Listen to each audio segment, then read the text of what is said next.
Welcome to the Alain Elkann interviews, an unprecedented window into the minds of some of the most well-known and respected figures of the last 25 years.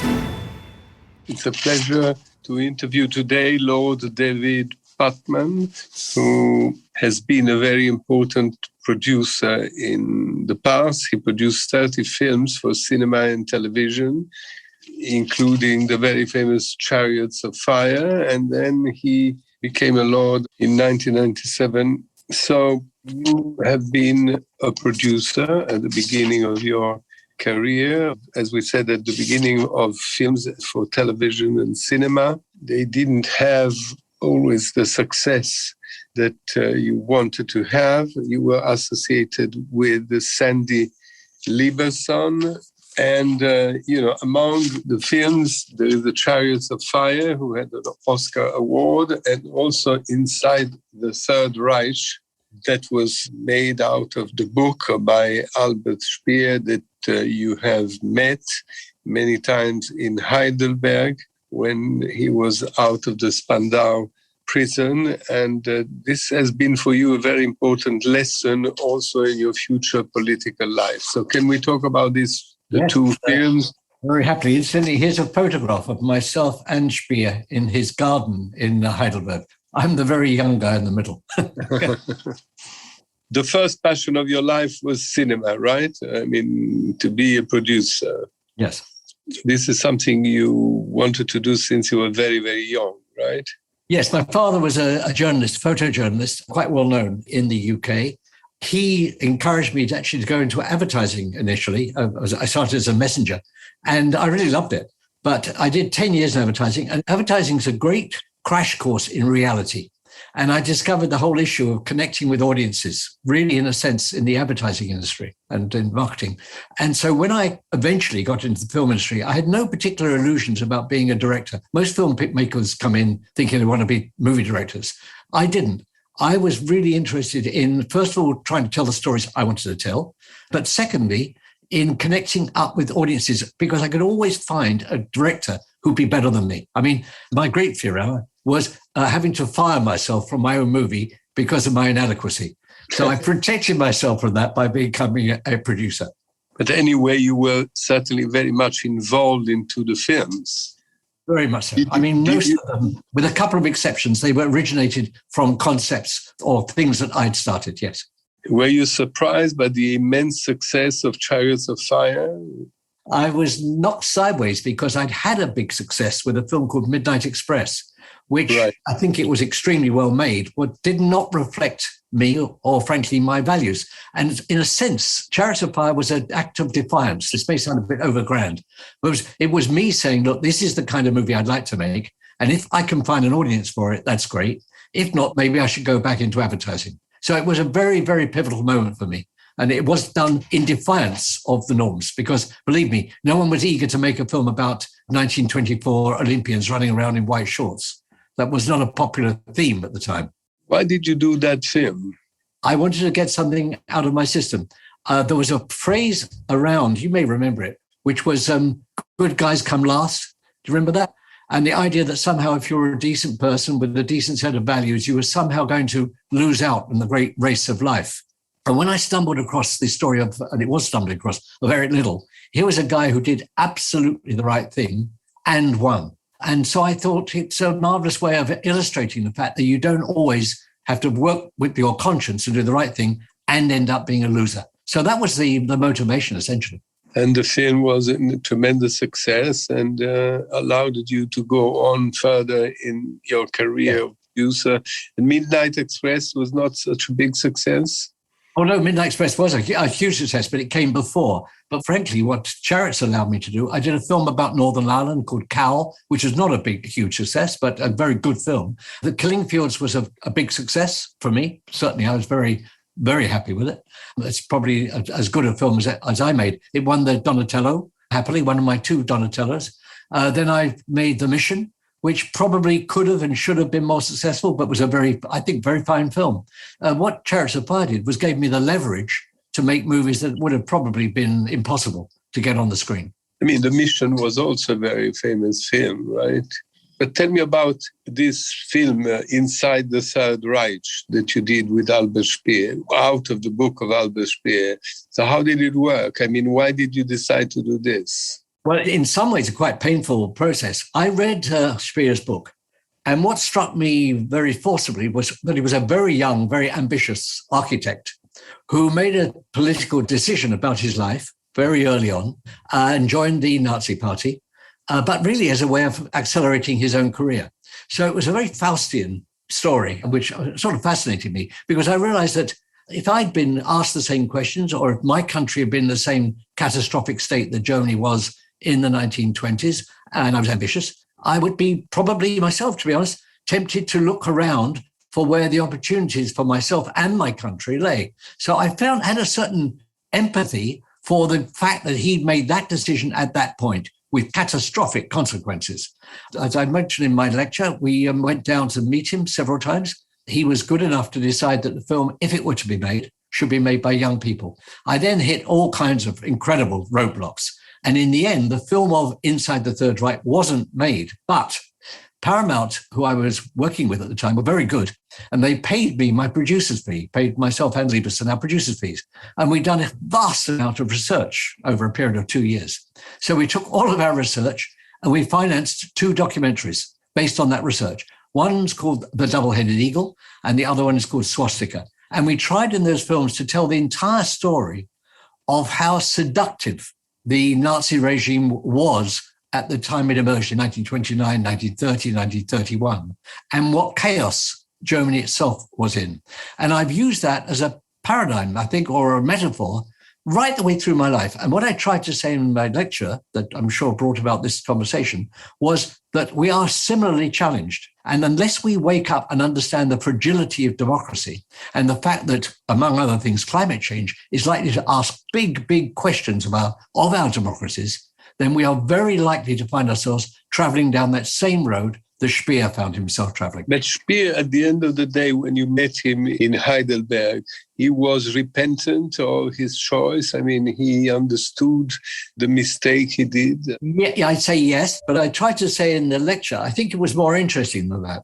It was the point at which he felt he should have known better. So he chose Kristallnacht as the crucial moment for him, where instead of empathizing and understanding. He said, I had Jewish friends. In fact, his professor, his architecture professor, had been a very well-known Jewish architect. And he said, I should have understood what was going on. But instead of that, other things had overtaken. I was more worried about the destruction in the town and the glass in the streets and everything else. And I didn't get it. That's what he said. Now, I tried to say in my lecture, he should have got it much earlier. He should have got it at the burning of the Reichstag, if he'd been more politically aware. But sorry, I interrupt you just a second to make a precision that when you talk about your lecture, the lecture is the text that you read in Parliament when you said goodbye to Parliament in a way, yes. Right? Because you are now in your 80s and you felt like leaving the active career in the House of Lords, right? Yes, I actually retire tomorrow, as it happens, because it's the 24th anniversary of my accession. Tomorrow is my final day, and I'm speaking to all my colleagues at a gathering, which will be interesting. So what's fascinating to me was that had he been more politically aware and less, if you like, less ambitious, because architects are a bit like filmmakers. They're looking always for a sponsor, for somebody to promote their work. We're looking to be part of something that allows us to have our dream.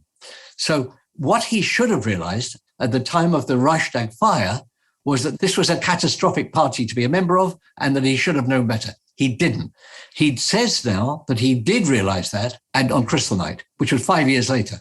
And that really interested me, that for 5 years, his moral compass had drifted from where he should have been to where he was. And from that point on, because his moral compass didn't correct itself in 1938, he was a lost soul, really. Having been so close to Hitler, maybe he was flattered also, to reach such a level of importance, to be the architect of the regime, right? Absolutely. I mean, that's a very good way of it. So a combination of flattery, hubris, all the things that many people, and I say I include myself, many people are vulnerable to, he fell for it hook, line and sinker, as we would say in the UK. Now, being such a successful producer. I mean, you have been made Lord by the Labour Party, right? It's Tony Blair who made you Lord. But if you had that, it meant that you were already involved in politics somehow, right? Yes. Since the late 30s, if I am not wrong. Not quite the late 30s, but certainly the late 60s. From the late 60s. From the late 60s, I was very involved. So why were you so much involved into politics?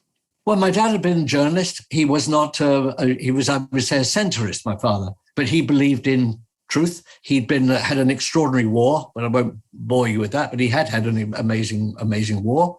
I was sort of an activist. It was an era. 1960s, if you were reasonably successful, I was, you had to decide which side of the barricades you were going to stand on, because the barricades definitely did exist. It was very clear in the 1960s there were barricades. I was very much the Kennedy generation, full of hope, full of optimism. Then I had to live in 68 through the assassination of Bobby Kennedy, the assassination of Martin Luther King. It was hard not to be radicalized. And I would say that I rather despised people who weren't prepared to set out their position. That's the truth. Since the times of Chariots of Fire, right? How much has Britain changed? I was communicating with a friend this morning. Since 2012 Olympic Games, Britain is unrecognizable. And a friend who I went to the Olympic opening ceremony with, and I was, I'd say, corresponding with today, we were saying exactly the same thing. It's a country that has, I think, badly lost its confidence, is based on the boosterism or the rather ridiculous positions of Boris Johnson. And incidentally, it's worth me saying here, I had never had a problem with a Conservative government before. I didn't agree with Margaret Thatcher, but I understood where she was coming from. I think she was a Democrat. I rather liked John Major, and I've never had a problem with a Conservative government. But I have a serious problem with this government because I do believe it is sleepwalking, or maybe more than sleepwalking, into an era of, let's say, authoritarianism, which I found very, very uncomfortable, and which I feel the absolute necessity to call out. Yeah, but what is the situation if we have to make a test of the UK today? There are many issues.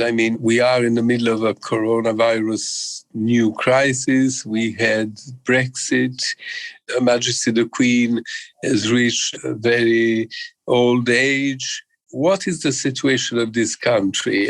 Scotland was against Brexit and Northern Ireland, and you live in Ireland yourself, so you're still in Europe, if I understand well. So what happens? Well, you touched on a number of interesting things there. Number one, the fragility of the Queen. If the Queen died in the next 12 months, and there's a very good chance she may, I think Britain could go into a tailspin, could really go into a serious crisis. Because the one thing that's unifying, the one piece of cohesion in Britain at the moment is a respect for the Queen. Not necessarily by monarchists, but an actual respect for her. I think that would ask very, very huge questions, particularly in the case of Scotland, where there is enormous affection for the Queen. So I think that the death of the Queen would provoke a very serious crisis. Maybe I think people don't realise possibly how serious. But I did a report. The last big piece of work I did for Parliament was a select committee. I chaired a select committee looking at what's called digital democracy, the impact of the digital world on democracy. And we did a year and a half's work. We took evidence from all over the world, and we came to a very real conclusion. And I entitled the report, Digital Democracy and the Resurrection of Trust. I was originally going to call it The Restoration of Trust. But the evidence we took was so serious in terms of the breakdown of trust in public officials, in almost in each other, that it required for me a form of resurrection to begin to re-emerge from this very dark place that I think that UK is in. I think that the Western democracies are in, but I happen to be a big admirer of your present Prime Minister, who I know a little, and I like him very much. And you're very lucky to have him in Italy. Talk about Mario Draghi. Yes, I do. He's a good man. I've spent enough time with him to know he's a very, very fine man, very principled man, the exact opposite of Boris Johnson.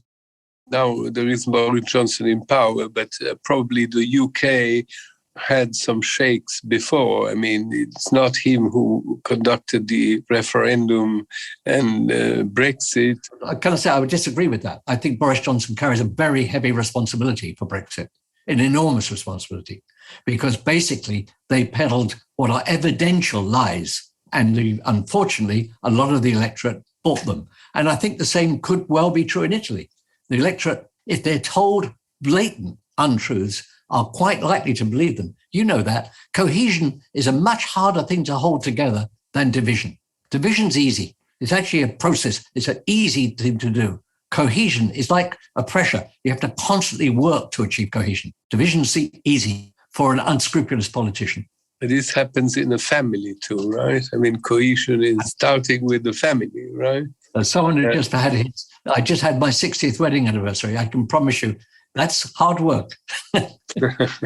Congratulations. Thank you. Listen, but after all, you are an optimist, right? You also conclude your speech, your lecture, saying that you are an optimist.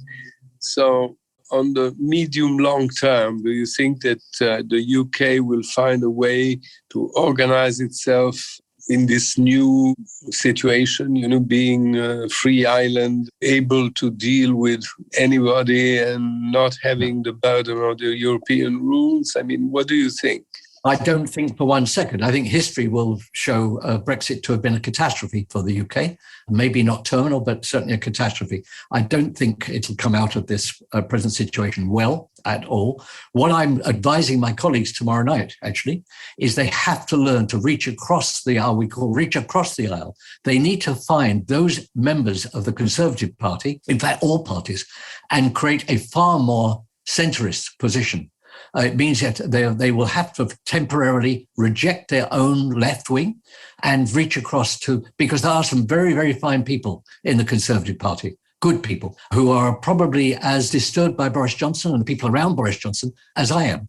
So the need at the moment for me is to attract people around the concept of trust. How do we rebuild trust? How do we recreate trust? If we can do that, then anything's possible. If we fail, as you say, like a family, if you fail to create trust, it's over. May you trust the leader of your party, for instance, of the Labour Party? Yes, I do. I think that he has to resist the temptation to pull to the more radical side, but I think he is a natural centrist. I don't think he's very charismatic. I think that may be a bit of a problem, but he's a decent man. He's an honest man, he's a truthful man. I think that the next leadership is likely to come from the left of the Conservative Party rather than, frankly, more than my own party. So my optimism exists with the best people in the Conservative Party. Doesn't mean I become a Conservative, doesn't mean I vote Conservative, but I think that it is there.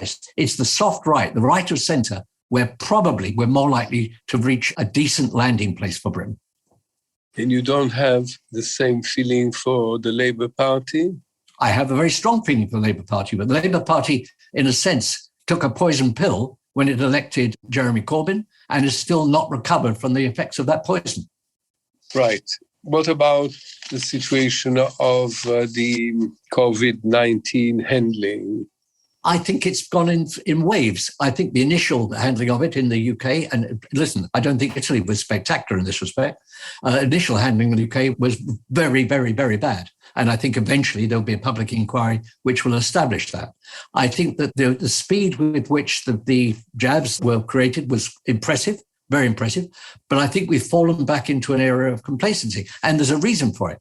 There's a tension in the middle between business as usual and the capitalist, if you like, thrust of getting back to business, which I don't think will happen, incidentally, and a more cautious approach, which is that the world will not ever be as it was. We are looking at a very, very different world with different set of priorities. People are more cautious, and rightly so. So I think the government, this Johnson government, will find itself, I hope, increasingly out of sympathy with the public. And there was an interesting moment the other day. I don't know if you like soccer, but I do very much indeed. And my team played in Newcastle. Which is your my team? My team is Tottenham Hotspur, Spurs, Tottenham. And we played in Newcastle. And at the beginning of the match, there was great euphoria in the Newcastle ground because of this possibility the Saudis were going to buy Newcastle. Within half an hour, that euphoria turned to booing, and because they started losing. Now, Northeast, where Newcastle is, was a hotbed of Brexit. Brexit, in a sense, was sealed, if you like, in the northeast of England. My view, or maybe my optimism, suggests that the same volatility that I watched during that match will happen with Johnson. And that the day that group of people turn on him, they will turn on him very, very vigorously. I see. You think the UK will find a way to survive economically? I mean, that the country will not be too penalized, that we will find alliances with the United States, with China, with the other countries of the Commonwealth, because you seem to be afraid and frightened, as many other people are, of a coming back of populism in Europe. Probably the strongest democracy, I mean, it's not Europe anymore, but the strongest democracy is the British democracy, right? Very long tradition of democracy. So, no, in essence, I think I probably disagree with you for two reasons, really. I'm not an economist. I have never understood the miraculous way in which the Italian economy works, and indeed the French economy. So I think there is resilience within economies. As a non-economist, I'm constantly amazed at how countries manage to keep going and bounce back. But in terms of the issue of populism, here's my fear, because there's a direct link here, and I do see this link. The link is with climate change. Climate change will only have one immediate early impact, and that is refugees. What we've seen in Syria, what Italy's seen in Syria, is like a small dress rehearsal for what I believe will happen when the impacts of food scarcity, of water scarcity really hit. That will prove to be, and this is very frightening, the perfect trigger for authoritarian governments to point out, we've got to stop this refugee issue. We've got to stop these people. So I think that'll happen. Now, when you say about Britain being a robust democracy, right now, going through Parliament, and again, I said this in my lecture, going through Parliament is a whole number of bills with elements of them, which if you hit a button and use some of the powers the government is trying to get, you could almost overnight say goodbye to what you think, and what I thought of as British democracy, and end up very, very, very quickly in a form of autocracy. So if you look, and I'm trying to encourage my colleagues to do this, don't look at these individual bills, look at the whole panoply of them and realize there are elements in these which are in essence undemocratic. So for example, we have an electoral commission with powers. The Conservative government wish to reduce those powers.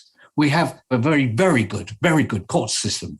The Conservative Party wish to reduce the ability of you and I to take judicial review against the government into the courts. So they're reducing the power of the courts.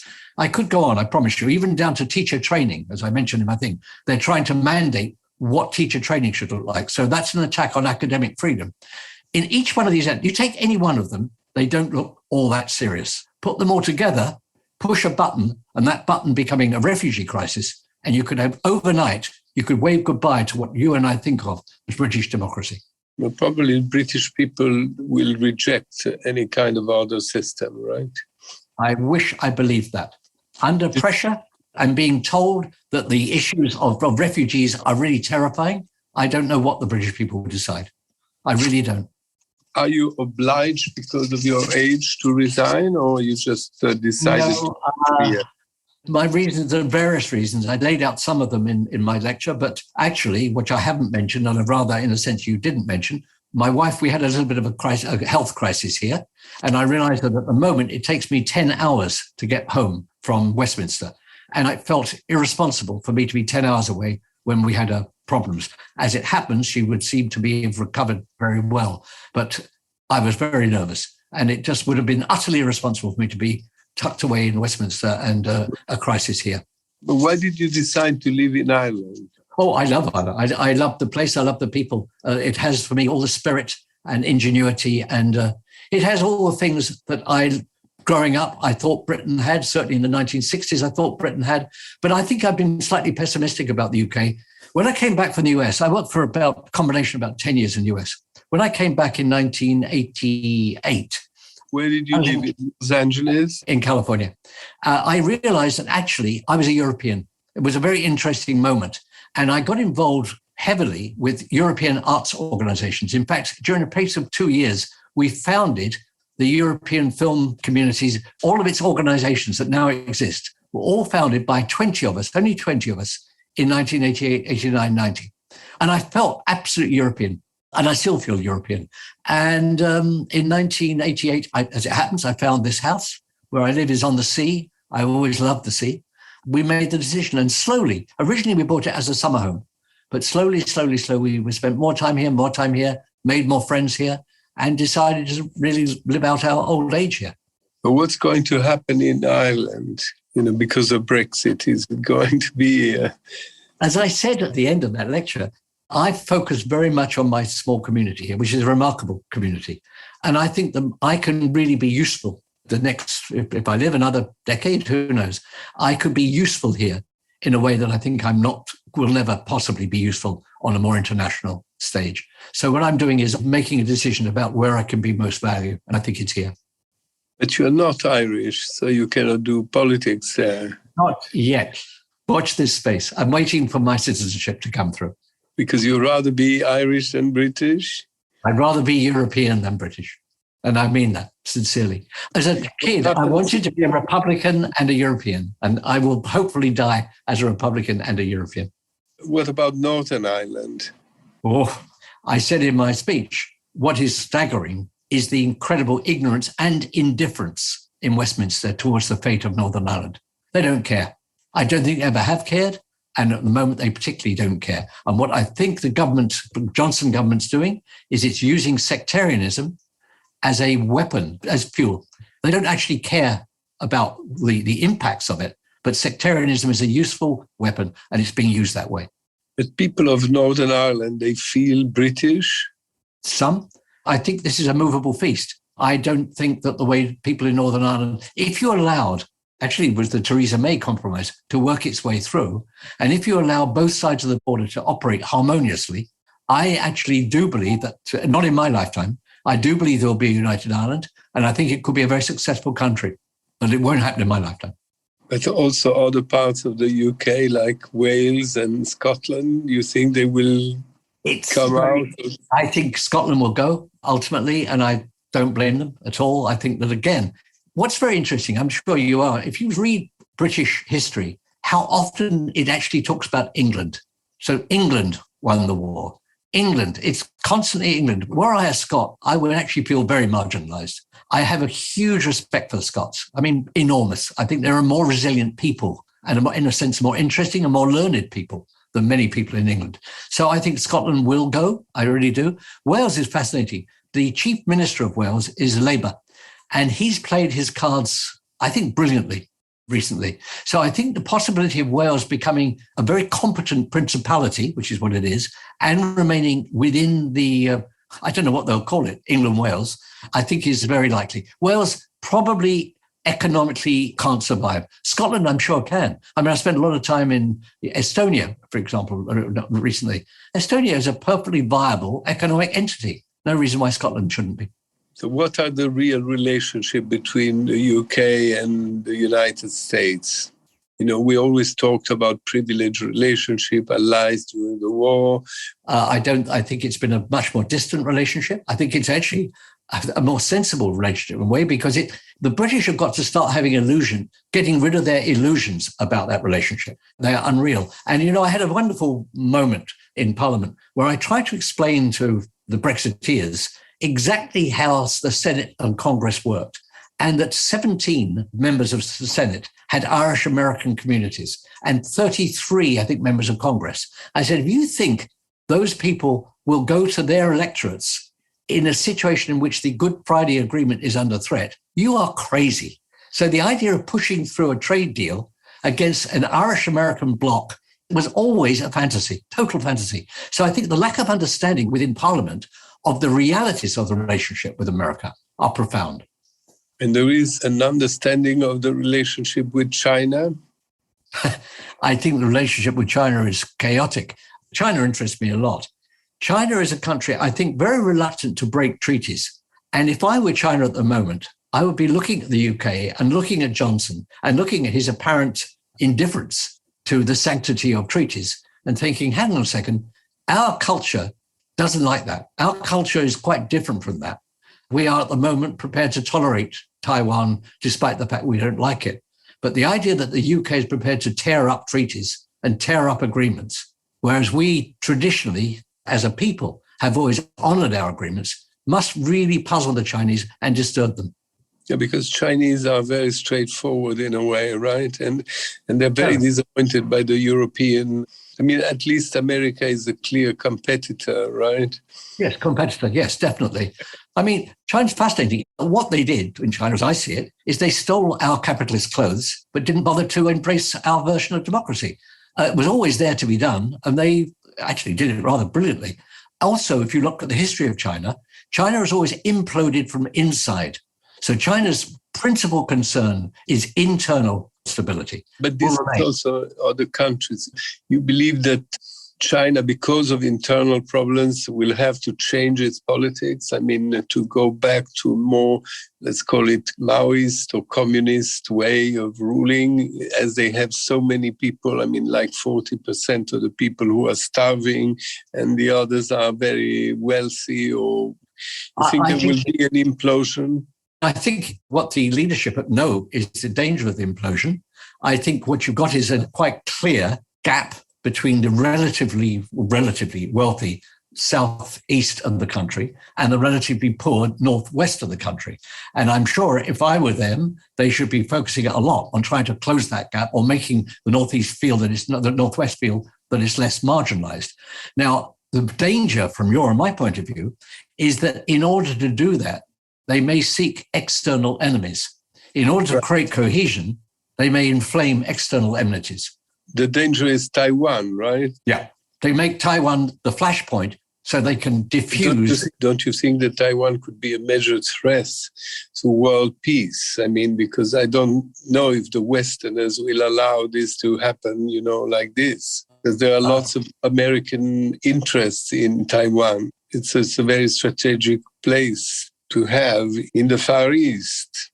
I think it's true. I mean, we're talking quite distant future. I mean, I say we're talking outside of my lifespan. I think there are certain scores that will be settled. I think the score between China and Japan at some point will be settled. I think that the relationship with Korea has never been fully reconciled. So what surprises me, Alain, and it does surprise me, is that China hasn't been more patient. I think that its internal issues that you've just touched on and you explained very well, its internal issues are very real. And I would have expected the sort of occasional belligerence that we're getting from China at the moment to have waited another decade. I don't really see what the rush is for them. Listen, after this excellent conversation, I will end this interview asking you, are you nostalgic of your job, of your producer job? I mean, don't you have another project in your pocket that you would like to achieve? It's a very interesting question. There's things that I would have liked to have made. I did one musical, Bugsy Malone. I always loved musicals. I'd like to have made a big musical. And I always wanted to make a film about the First World War, because I think the root of everything we're discussing as Europeans is in there. There was a very tough 1917 film, right? It was 2 or 3 years ago. I don't remember exactly, but it was quite a tough film. It's the politics of the First World War. I would love, if I had the opportunity, and I won't do it, it's not going to happen, to do a kind of cause and effect movie, trying to show how this ghastly war actually had its roots in the misadventures of diplomacy. Because I actually do believe in diplomacy. I believe that good people sitting down, understanding each other's hearts, can achieve great things. And actually, what the First World War was a failure of diplomacy. Munich 1938 was a second year of diplomacy, right? Yes, but I think Munich 1938 was honestly a direct result of the failure in 1912, 13, 14. The First War has changed the equilibrium of the world. I mean, in other words, the Austro-Hungarian Empire, the Ottoman Empire, the Russian Empire, Austria was a big, big thing. It became a small state. Yes, and it still suffers from an inferiority complex. But I think, if you look at the extraordinary growth of the United States post-World War I, maybe all these things were inevitable, but I still cling to the belief that because there were those people who knew each other, they did meet, they understood each other's problems. You've used exactly the right word. They understood the nature of the equilibrium, and they somehow dropped the ball. Okay, so maybe you're going to do this film. How wonderful that would be. I'd be world's oldest film producer. Okay, so thank you very much for your words, for having with us. David, anything else you want to ask? Well, I did just want to ask a little bit more about the climate change issue, which I believe you've been working on recently. I say two things. Number one, I had the privilege, and it was a privilege, of chairing the committee that saw through the world's first climate change bill in 2008. So the Climate Change Act of 2008 was a result of a committee I chaired. So I'm very, very, very proud of that. I've been involved in environmental bodies since the early 70s. So it's a world I know well. And what I'm trying to do, David, is get my colleagues to understand the direct correlation between the ramifications of climate change and the future stability of democracy. That's the thread I'm trying to pull together to get them to understand that. Because to me, there is an inevitability that one will lead to another unless we understand how that thread operates. And do you think that we can make a transition which is effective through progress, or do you think we have to, through technical and scientific progress, or do we have to, one hears all these voices of people saying we should go on starvation diets and change our way of living, and there seems to be a more progressive side which says we can change the way we get our energy and the way that we generate these things without really too drastically affecting our way of life. Well, I think there are some wins. I think science can make some big wins for us, particularly in the area particularly the area of energy, which is by far the greatest problem. But I think there are other areas that we need to work on. Education. I don't know what it's like in Italy, Anna, but certainly the position of the Department of Education in the UK has been lamentable. We've done nothing at all preparing young people to become more resilient and more understanding of what might be required of them. I was very lucky. I was a Blitz baby. It's called a Blitz baby. I was born in 1941, right in the middle of the Blitz. So I was brought up the first 10 years of my life with relative forms of sacrifice. For example, ration books and the amount of one thing or another you could buy. So I think that taking young people back to a point where life won't be quite the same as it was for their parents, let alone their grandparents, would be a very good idea. The other, the thing I really will rather throw myself into is trying to ensure that the UN, through its agencies, let's say UNICEF, I used to be president of UNICEF and UNHCR, is far better prepared and far better funded to deal with the migration situation it's going to face. So at the moment, I'm not aware of there being any plan B. I'm not aware of them being really any contingency plans or let alone funding in place to deal with what will be very real emergencies. We seem to allow these emergencies to catch us by surprise. I read today in the papers, it says that the actual money for climate change, which is being promised now, will not be available until 2024. Well, 2024, we could be looking at a different scale of crisis. So, I once gave a speech, it's on YouTube, about comparing human beings to meerkats and the fact that, or gerbils, the fact that these animals are brilliant at alerting themselves to danger, immediate danger, but they have no capacity to understand longer-term danger. And I'm afraid we as human beings are similar. We are pretty good at dealing with crises and terrible at planning and anticipating them. We've seen a little bit of the problems that immigration and refugees can cause. Some countries in the Middle East, like Jordan, have been extremely generous in the way that they've brought people in. Germany's been much more generous than we've been. What discussions have you had with people about how best to handle these migration issues, which seem to be vast? Not sufficient, because I've been very tied to the mitigation world, the environmental world. I actually had the last meeting this morning, my last meeting of the Environment and Climate Change Committee in the House of Lords. So that was my final meeting. I would now definitely do more work, probably initially through UNICEF, because I know UNICEF well, but also when I joined the other agencies, looking at what might be partial solutions. But, you mentioned Jordan. When I was president of UNICEF, I visited that part of the world quite frequently.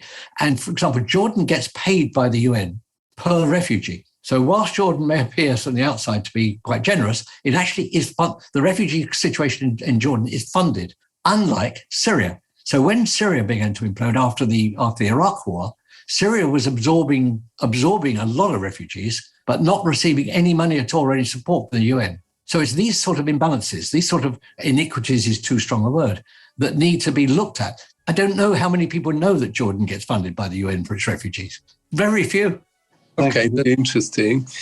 Thank you very much. And it will be an honor and a pleasure to see you in person one day. Listen, coming to Italy is never a problem. Believe me, I can't wait to be back. Alain Elkann interviews.